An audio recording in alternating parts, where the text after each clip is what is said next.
বন্ধুরা, আমি আমার মতো করে একটা ইজি বেলের শরবত রেসিপি নিয়ে তোমাদের সামনে চলে এলাম। প্রচণ্ড গরম আর দুপুরবেলা নেড়া যায়নি বেলতলা, দুটো বেল নিয়ে নিলাম শরবত বানাবো বলে, আর সেটাই তোমাদের সাথে শেয়ার করব।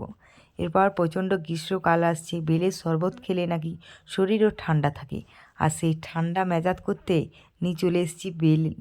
আর এটা খাবে আমার বর, মেজাজ ঠান্ডা করব সেই কারণে বেলের শরবত বানিয়ে রাখবো। দেখো, এটা হাতে করেই করতে হবে, এটা কিন্তু মিক্সিতে করো না। মিক্সিতে করলে বীজগুলো ওটার সাথে মিক্স হয়ে না তিতা হয়ে যাবে। আর হাতে করে এভাবে ঠান্ডা জল নিয়ে নিলাম, এবার হাতে করে এভাবে বীজগুলো আলাদা করে দেবে। হাতে করে এভাবে নিগুড়ে এভাবে আলাদা করতে হয়। তার আগেরটা দেখায়নি, আলু চটকানোর মতন চটকাবে, তারপরে এরকম অবস্থাটাই আসবে। ঠিক আছে, এরপরে সামান্য পরিমাণ নুন দিয়ে দিলাম, আর এটার মধ্যে পরিমাণ মতন তোমরা চিনি দিয়ে দিবে। আমি চিনি দিয়েছি, তোমরা চাইলে গুঁড়ও অ্যাড করতে পারো। আমি চিনি দিয়েই করলাম, গুড় আনা ছিল না, সেই কারণে আমি চিনি দিয়েই করেছি। চিনি দিয়ে দিলাম পরিমাণ মতন। চিনি দেওয়ার পর একটুকু চামচ দিয়ে নেড়ে নেবে। তারপরেই তুমি অ্যাড করে দিবে পাতির লেবু। এই যে লেবু, লেবু থেকে রস বের করতে হয় এইভাবে, দেখেছো?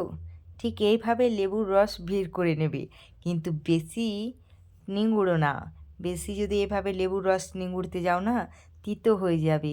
সব জিনিসেই কোনো মানুষকে বেশি নিংড়তে যেও না, তিতো হয়ে যাবে, তখন তোমরাই আর সহ্য করতে পারবে না।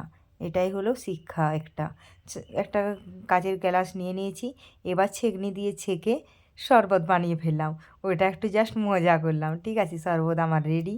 গ্রীষ্মের দুপুরে বলো, কোনো পরিবারের সদস্য বাইরে থেকে ফিরে আসছে, দুপুরবেলায় তোমরা ঠান্ডা ঠান্ডা এভাবে শরবত যদি রেডি করে রাখো আর দিয়ে দাও, তার থেকে খুশি আর এই কেউ হবে না।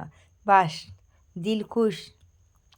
এইভাবেই শরবত বানাও আর তোমাদের প্রিয়জনদেরকে খাওয়াও, তারাও খুশি হবে আর তুমিও খুশি হবে। এরপরে আসবো অন্য রকম একটা ভিডিও নিয়ে।